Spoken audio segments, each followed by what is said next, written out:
fighter jets and warships have simulated strikes on Taiwan. During this year's Balikatan, we underscore our drive to modernize the armed forces of the Philippines, enhancing interoperability with our allies and reinforce the comprehensive archipelagic defense concept.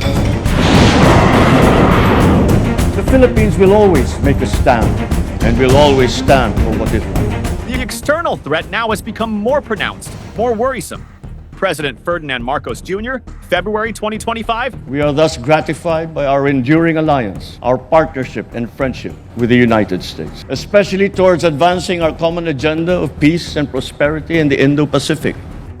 Something's changing in the Pacific and fast.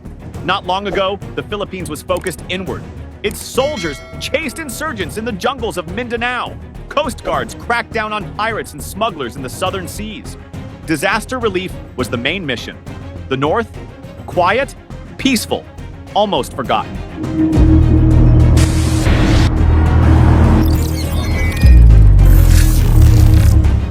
But not anymore. Now ask yourself this: why is the Philippines suddenly building military bases just 200 kilometers from Taiwan? Why are tiny, windswept islands like Itbayat and Mavulis suddenly in the headlines? The answer lies in one narrow strip of ocean, the Luzon Strait. It may look like just open sea, but this waterway is one of the most strategically explosive corridors on Earth.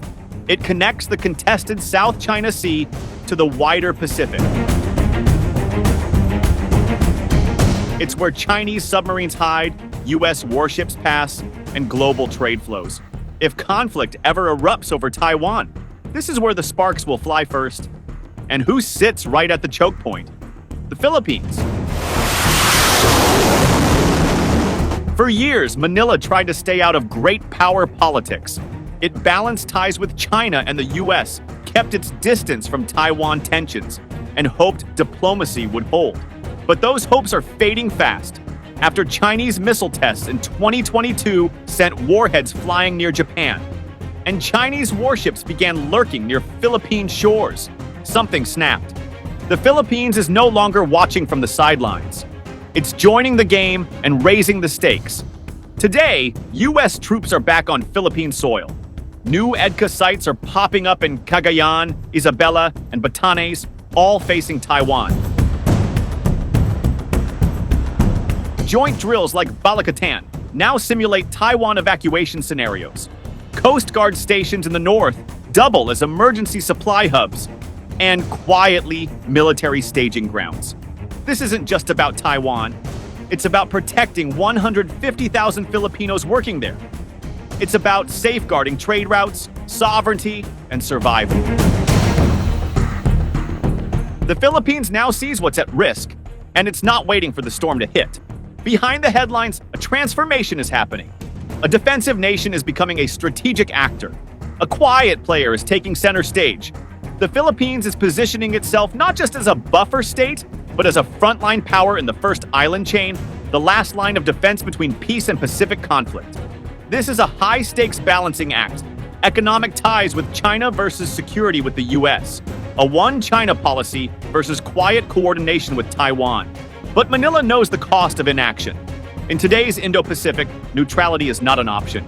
And so the Philippines moves forward, building bases, training troops, fortifying islands, and writing its place in a new chapter of Asian geopolitics. Because what happens in Taiwan won't stay in Taiwan. And in this unfolding story, the Philippines is no longer a bystander, it's part of the plot.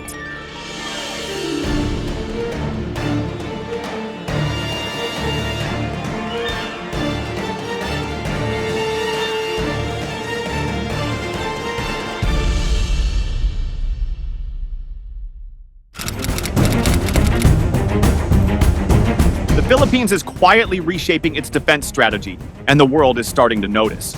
With tensions over Taiwan reaching boiling point, Manila is no longer just watching from the sidelines. It's building military outposts just a few hundred kilometers from Taiwan, expanding its alliance with the United States, and preparing for what many fear could be the next major conflict in Asia. Specifically in this region, in your country, considering the threats from the Communist Chinese, and that friends need to stand shoulder to shoulder to deter conflict, to ensure that there's free navigation. Whether you call it the South China Sea or the West Philippine Sea, we recognize that your country has stand very firm. It all starts with geography. The Luzon Strait, the narrow stretch of water between Taiwan and the Philippines, has become one of the most strategically sensitive zones in the Indo-Pacific. When then U.S. House Speaker Nancy Pelosi visited Taiwan in 2022, China launched a massive show of force. But those war games didn't stop at Taiwan's shores. Chinese warships and aircraft were spotted in the Luzon Strait, deep inside the Philippines' strategic backyard. That moment was a wake-up call. If war breaks out over Taiwan, the Philippines will be on the front lines. And there's more than just military spillover to worry about. Over 150,000 overseas Filipino workers live in Taiwan, each one representing a family back home and a potential humanitarian crisis in the making. In the words of a Philippine official in 2022, we cannot be neutral if our people are caught in the middle. At the same time, the Luzon Strait has become a hotspot for foreign vessels, particularly Chinese survey ships. These are not harmless scientific missions. They're mapping the seabed, monitoring maritime traffic, and testing the boundaries of Philippine sovereignty. National Security Advisor Eduardo Año put it bluntly in 2024. Securing peace, stability, and freedom of navigation along the Luzon Strait is non-negotiable. That's why Manila established a new Coast Guard station on the remote island of Itbayat, right on China's radar. This rising tension has turbocharged Manila's military ties with Washington.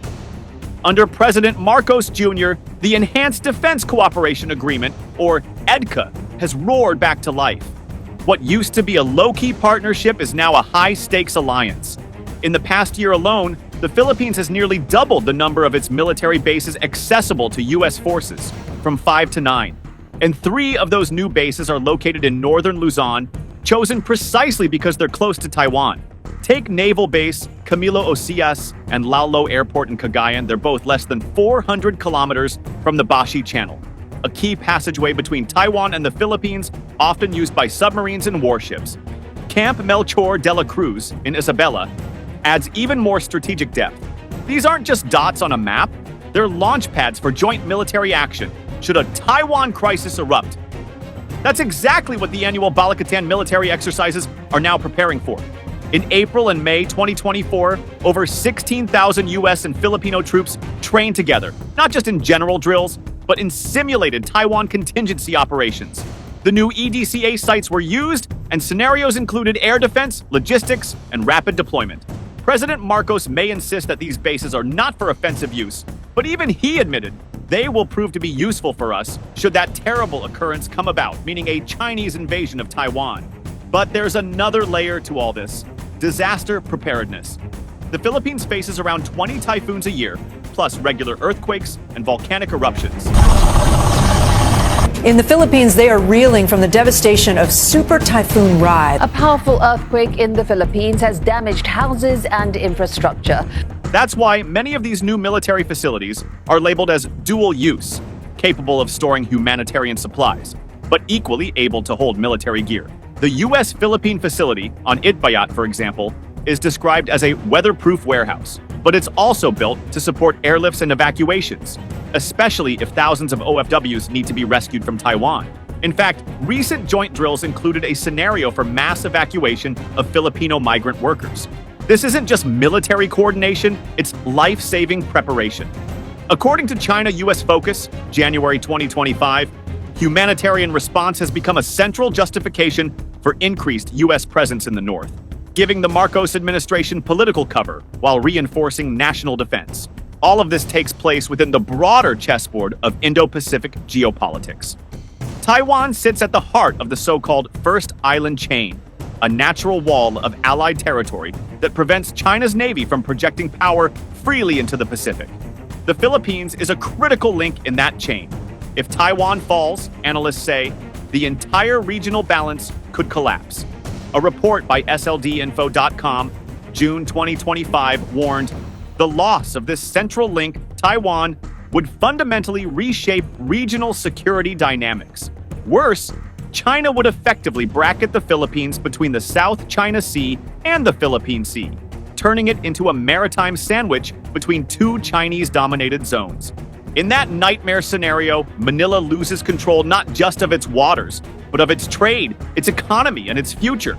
That's why the stakes are so high. The moves being made today, from building Coast Guard stations on remote islands to opening up bases to U.S. troops, aren't just about today's news cycle. They're about preparing for tomorrow's crisis. The Philippines may not be the biggest military power in the region, but its location makes it one of the most important. And right now, it's quietly fortifying itself for a conflict it hopes never comes, but knows it might. If war breaks out in the Taiwan Strait, these small, windswept islands in the Philippines might be where it all begins. Let's start in Batanes, the country's northernmost province and its closest point to Taiwan. Just 190 kilometers away sits Itbayat Island, once known for its remoteness and rugged beauty. Today, it's rapidly turning into a military and humanitarian outpost. In 2024, the Philippine Coast Guard opened a brand new station there.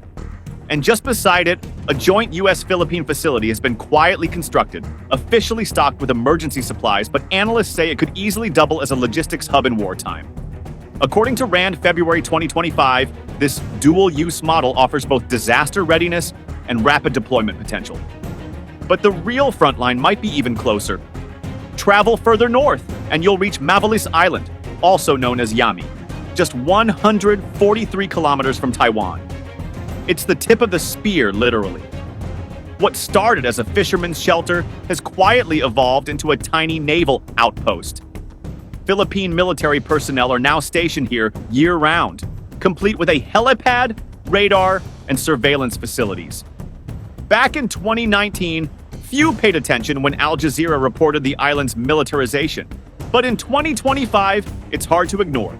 As Philippine Defense Secretary Gilberto Teodoro warned in February, Batanes is the spearhead of the Philippines as far as the northern baseline is concerned, and it will be defended as such. Zoom out, and the map gets even more serious. In northern Luzon, just south of Batanes, lie the most strategically critical military assets under the Enhanced Defense Cooperation Agreement. Here, 3 key sites now grant U.S. troops access, and they've all been chosen with Taiwan in mind.